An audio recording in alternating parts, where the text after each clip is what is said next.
장입니다. 1절부터 8절까지 말씀을 합독하겠습니다. 1절의 말씀부터 함께 합독하시겠습니다. 바벨론 벨세살 왕 원년에 다니엘이 그의 침상에서 꿈을 꾸며 머릿속으로 환상을 받고 그 꿈을 기록하며 그 일의 대략을 진술하니라. 다니엘이 진술하여 이르되 내가 밤에 환상을 보았는데 하늘에 내 바람이 큰 바다로 몰려 불더니 큰 짐승 넷이 바다에서 나왔는데 그 모양이 각각 다르더라. 첫째는 사자와 같은데 독수리의 날개가 있더니 내가 보는 중에 그 날개가 뽑혔고 또 땅에서 들려서 사람처럼 두 발로 서게 함을 받았으며 또 사람의 마음을 받았더라.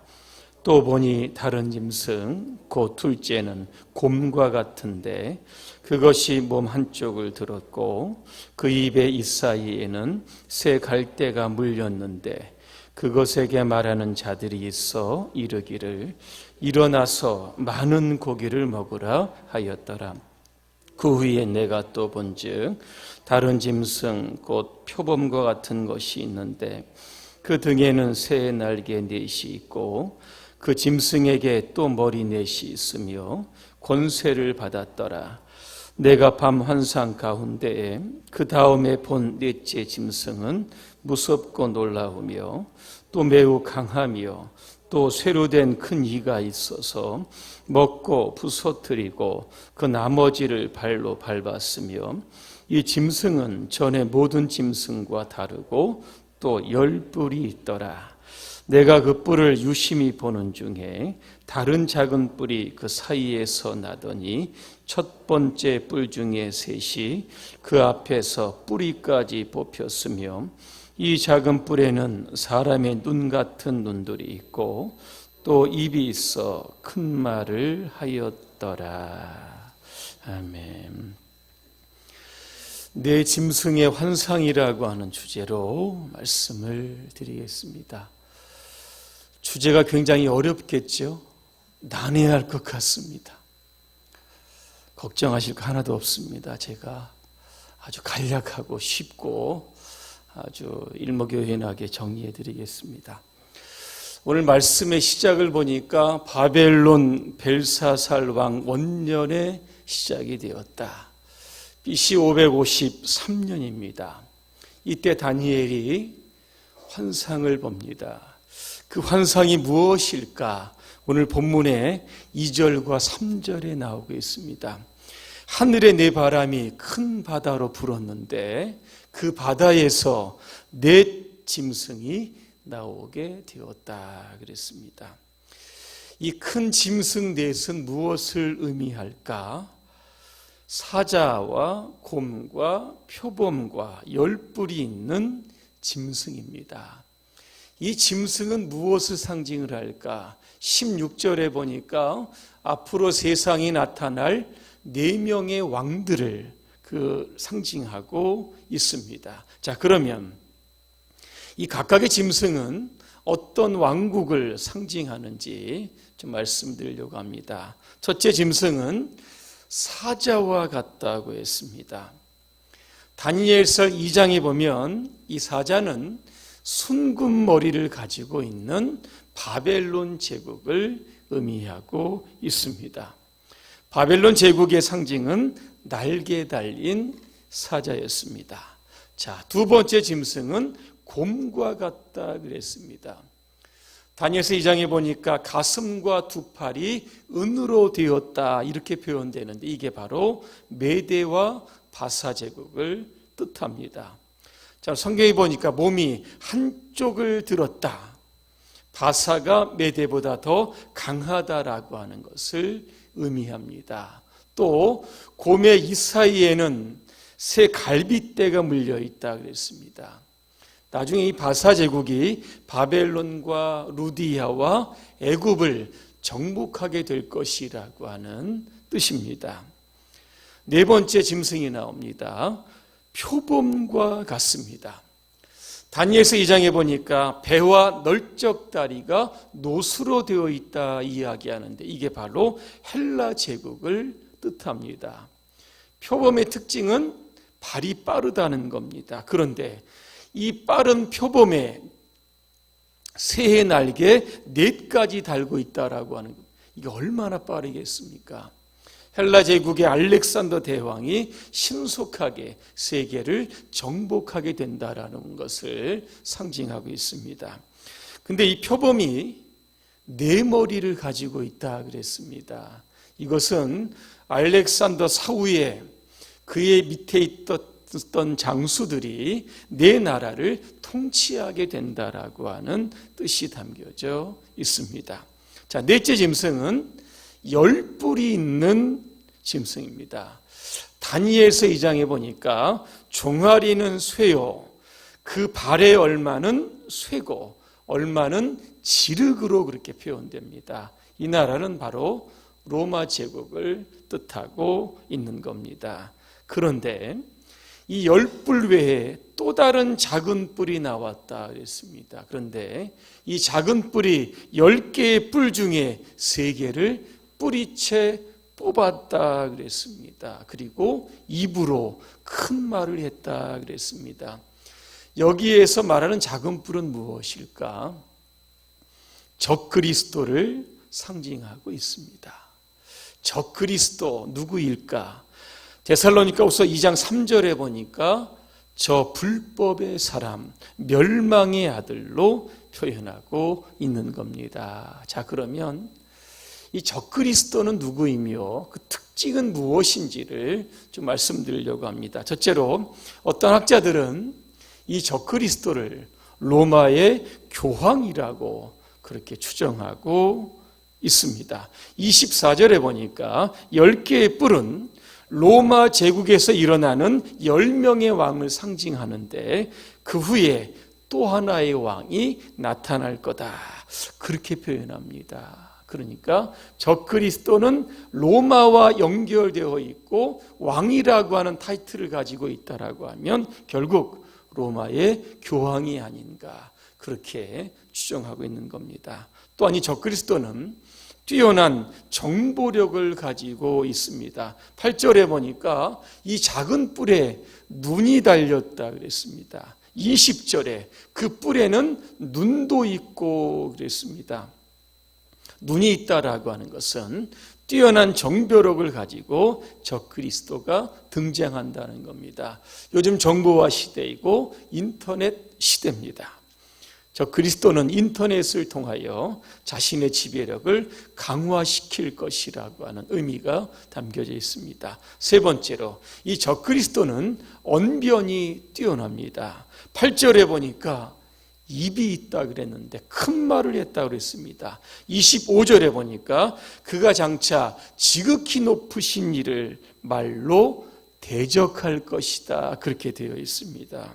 결국 뛰어난 언변을 통하여 정치적인 영향력을 행사하면서 종교와 정치에 있어서 힘을 가진 사람이 될 것이라고 하는 의미입니다. 또한 적그리스도는 성도를 괴롭힙니다. 21절에 보니까 이 뿔이 성도들과 더불어 싸워 그들에게 이겼다, 그렇게 되어 있습니다. 또 하나 25절에 보니까 또 지극히 높으신 이의 성도를 괴롭게 한다는 표현이 있습니다.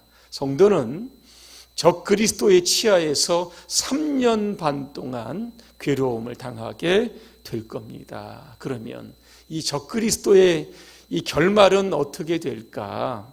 26절에 보니까 그러나 심판이 시작되면 그는 권세를 빼앗기고 완전히 멸망할 것이다, 그렇게 되어 있습니다. 3년 반 동안 성도를 괴롭히고 교회를 핍박하고 하나님을 대적하다가 결국에는 멸망하게 된다는 뜻입니다. 자, 오늘 말씀을 통해서 우리는 하나님이 어떤 분이신지를 알게 됩니다. 첫째로 하나님은 심판하시는 분입니다. 9절에 보니까 하나님 보좌 주변의 모습이 나타납니다. 그의 보좌는 불꽃이요, 그의 바퀴는 타오르는 불이다 그렇게 묘사합니다. 10절의 전반부에 보니까 불이 강처럼 흘러서 그 앞에 나왔다. 불이라고 하는 것은 심판을 상징하고 있는 겁니다. 또 한 가지, 이 보좌 앞에는 하나님을 섬기는 자가 천천이고 모셔선 자가 만만이라고 되어 있습니다. 누구일까? 하나님의 심판을 수행하는 천사들을 의미하고 있는 겁니다. 그리고 또 한 가지, 이 보좌 앞에는 심판을 베푸는 책들이 보좌 앞에 펴져 있다 그랬습니다. 이 책들을 통해서 하나님의 심판이 진행이 되는데 가장 먼저 누구에게 심판이 될까? 11절에 보니까 적그리스도를 상징하는 작은 뿔로부터 시작이 되는 겁니다. 다니엘이 보니까 하나님의 심판이 시작될 때 작은 뿔이 막 큰 소리를 막 칩니다. 그리고 나서 그 짐승이 하나님의 심판으로 인하여 죽습니다. 그리고 그 시체가 타오르는 불에 던져지게 되었다 그렇게 되어 있습니다. 심판에는 보통 네 가지가 있습니다. 하나는 법적인 심판, 또 하나는 여론의 심판, 다른 사람들이 나를 심판하는 겁니다. 세 번째는 양심의 심판이 있고, 네 번째는 하나님의 심판이 있습니다. 보통 사람들은 법과 여론, 여기에 우리가 관심을 많이 갖는데 하나님의 사람들은 하나님의 심판에 관해서 주목해야 하는 겁니다. 영국의 설교가 로이드 존스는 이렇게 이야기합니다. 나의 좌우명은 나는 반드시 하나님 앞에 심판대에 선다. 이런 것들을 좌우명을 가지고 그는 목회했다고 합니다. 모든 인생에는 시작이 있고 끝이 있습니다. 히브리서 9장 27절입니다. 한 번 죽는 것은 사람에게 정해진 것이요 그 후에는 심판이 있다 그랬습니다. 저와 여러분 모두가 언젠가는 하나님의 심판대 앞에 서야 할 겁니다. 그 심판대를 생각하며 어떻게 살까? 바울은 우리에게 이런 교훈을 합니다. 고린도전서 10장 31절입니다. 너희가 먹든지 마시든지 무엇을 하든지 다 하나님의 영광을 위하여 하라 그랬습니다. 마틴 루터킹 2세는 이런 이야기를 합니다. 모든 비극 중에 최악의 비극은 오랜 세월을 살았지만 한 번도 진정으로 살지 않은 그것이다. 이런 이야기를 합니다. 하루하루 저와 여러분의 삶이 주님 앞에 설 그날을 여러분 생각하시면서 하나님 앞에 진정으로 살아가시기를 주님의 이름으로 축복합니다. 또한 하나님은 승리를 주십니다. 여러분, 넷째 이 짐승 하나님의 심판을 당해서 죽었습니다. 그 이후에도 다니엘이 계속 환상을 보게 됩니다. 어떤 환상일까? 13절에 보니까 인자 같은 이가 하늘 구름을 타고 와서 옛적부터 항상 계신 하나님께 나옵니다. 그리고 그 앞으로 인도되었다 그랬습니다. 하나님은 예수님에게 권세와 영광과 나라를 주셨다 그렇게 됩니다. 그런데 그 나라는 소멸하지 않고 멸망하지 않고 영원한 나라가 될 것이라고 오늘 성경은 말씀하고 있는 겁니다. 오늘 다니엘이 본 이 네 짐승의 환상의 결론은 무엇일까? 아무리 적 그리스도가 난리를 치고 성도를 괴롭힌다라고 할지라도 최종적인 승리는 저와 여러분 가운데 있고 하나님의 승리로 귀결된다라고 하는 것이 오늘 다니엘서 7장의 바로 결론이다라고 하는 겁니다. 여러분, 삶의 고난과 어려움이 찾아오면 땅을 보지 마시고 여러분 하늘을 보시기를 바랍니다. 영국의 비행사 중에 핸드릭 페이지라고 하는 사람이 있었습니다. 한 번은 그가 항공기를 몰고 에어쇼를 하게 됩니다. 그런데 비행기 안에서 바스락바스락 소리가 납니다. 이렇게 봤더니 생쥐가 전선을 갉아먹고 있었습니다. 정신이 번쩍 들었습니다. 이 생쥐가 갉아먹은 전선이 끊어지거나 만약에 합선이 되면 비행기가 추락할 것이다. 이런 생각을 하니까 이게 정신이 번쩍 든 겁니다. 그러면서 그는 어떻게 할 것인가 순간 고민하면서 하나님께 기도합니다. 어떻게 해야 합니까? 내려가야 합니까? 올라가야 합니까? 그때 들렸던 음성은 올라가라. 아주 높이 올라가라 그랬습니다. 인간적으로 생각하면 이게 착륙을 해야 되는데 하나님은 정반대로 올라가라 그랬습니다. 그래서 이 비행기를 올릴 때까지 하늘 끝까지 여러분 올렸다고 합니다. 그러자 이 생쥐가 산소가 부족해서 질식해서 졸도하고 말았다고 합니다. 어려움을 당하면 사람은 자꾸 땅을 쳐다보면서 내려가려고 하는데 우리 성도들은 우리에게 승리를 주시는 하나님을 바라보면서 점차 올라가는 그러한 신앙을 소유해야 된다는 겁니다. 결론입니다. 언제 종말이 옵니까? 성경은 여러 가지 징조들 이야기하지만 저는 한 가지 말씀을 드리면 마태복음 24장 14절입니다. 이 천국 복음이 모든 민족에게 증언되기 위하여 온 세상에 전파되리니 그제야 끝이 오리라 그랬습니다.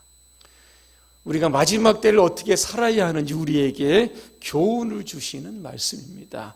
열심히 전도하고 온 만민에게 선교하며 살아가는 것, 이게 바로 말세를 살아가는 저와 여러분의 삶의 자세인 겁니다. 어느 길거리에서 우리가 열심히 누군가를 전도하다가 만약에 주님이 오신다라고 하면 그 모습을 얼마나 기뻐하실까 저는 한번 생각해 봅니다. 주님 다시 오시는 그날까지 우리에게 승리를 주시는 여러분 하나님을 여러분 기억하며 그 종말의 때에 부끄럽지 않게 주님 앞에 다 서시는 저와 여러분의 삶이 되시기를 주님의 이름으로 축원합니다. 기도하겠습니다.